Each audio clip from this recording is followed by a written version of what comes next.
99% of people are not willing to do what it takes to make their dreams come true. The Marines have a saying, everybody wants to go to heaven, but nobody wants to die.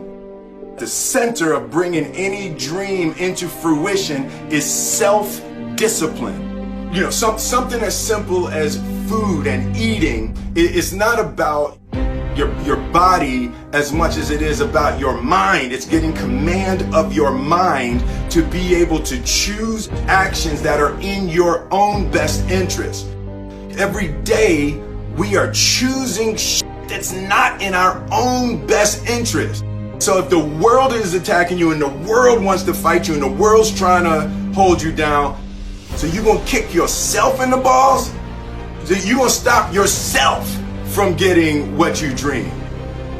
And I think the word discipline has kind of gotten a bad name. We think about it in terms of punishment.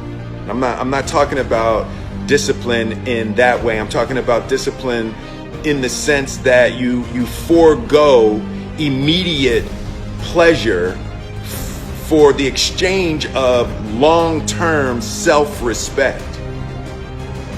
I believe that self-discipline is the definition of self-love.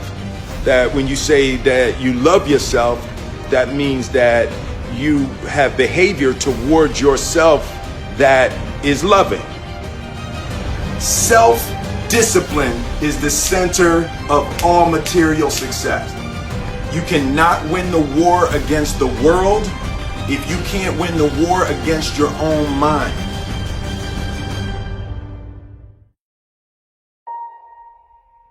Self-love is when you say to yourself, oh, man, look, I know you and that girl got a real connection. I know y'all vibe, but that's your girl's cousin. So I love you too much to let you do that. It's like you say to yourself, hey man, look, I know you want to eat that pizza and it'll be really good, you know, but I can't let you eat that, man, because if you eat that pizza, you're going to feel like shit, you know, and I love you too much to let you eat that. Self-love is, hey, look, I know you got a test on Monday, you know, and I know you really want to go out with your friends. It's Saturday night, you want to go out, but if you fail that test, you're not going to feel good about yourself. You know, I love you too much to let you go out tonight. Self-discipline is self-love. If you want to be happy, you have to love yourself, which means you have to discipline your behavior.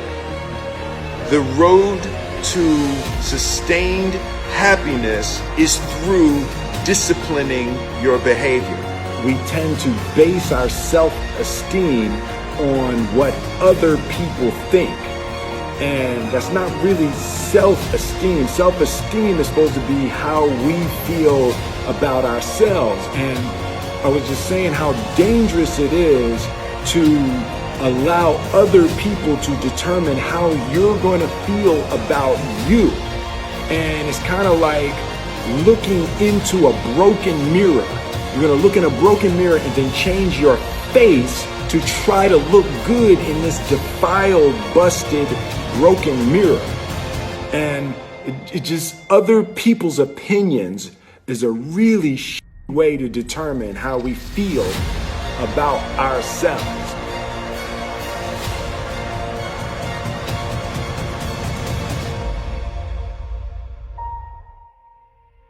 It don't matter whose fault it is that something is broken if it's your responsibility to fix it. For example, it's not somebody's fault if their father was an abusive alcoholic, but it's for damn sure their responsibility to figure out how they're going to deal with those traumas and try to make a life out of it.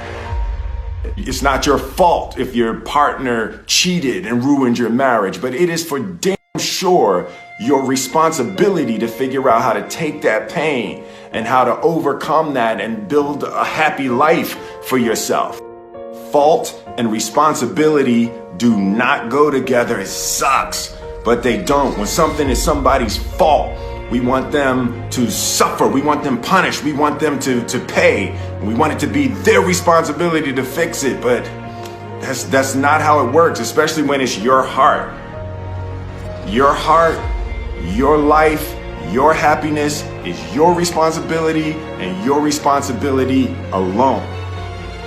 As long as we're pointing the finger and stuck in whose fault something is, we're jammed and trapped into victim mode. When you're in victim mode, you are stuck in suffering. The road to power is in taking responsibility. Your heart, your life, your happiness is your responsibility and your responsibility alone. You can make a person smile, you can make a person feel good, you can make a person laugh, but whether or not a person is happy is deeply and totally and utterly out of your control. The prerequisite for spending time with any person is that they nourish and inspire you. They feed your flame. Look at your last 5 text messages. Are those people feeding your flames or dousing your fire? Put your phone down for just a second and look around. Look to the people around you. Are those people throwing logs on your fire or are they pissing on it?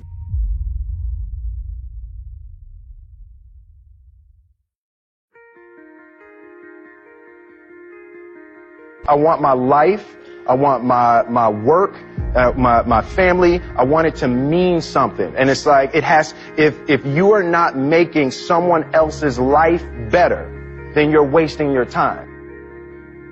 The separation of talent and skill is one of the greatest misunderstood concepts for people who are trying to excel, who have dreams, that want to do things. Talent you have naturally. Skill is only developed by hours and hours and hours of beating on your craft. You don't try to build a wall. You don't set out to build a wall. You don't say, I'm going to build the biggest, baddest, greatest wall that's ever been built. You don't start there. You say, I'm going to lay this brick as perfectly as a brick can be laid. There will not be one brick on the face of the earth that's going to be laid better than this brick that I'm going to lay in this next 10 minutes. And you do that every single day. And soon you have a wall. And soon you have a wall. And I think psychologically, the advantage that gives me over a lot of people that I have been in competition with in different situations is it's difficult to take the first step when you look how big the task is.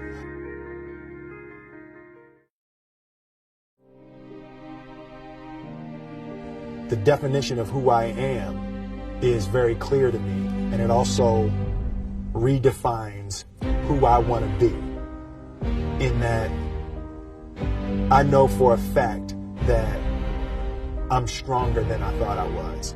You know, you can't help but ask yourself the question, what would I do if I was in Muhammad Ali's shoes?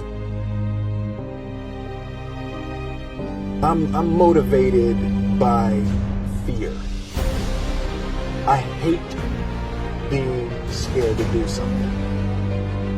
And I think what developed in my early days was the attitude that I started attacking things that I was scared of. Why were you scared in your bed the night before?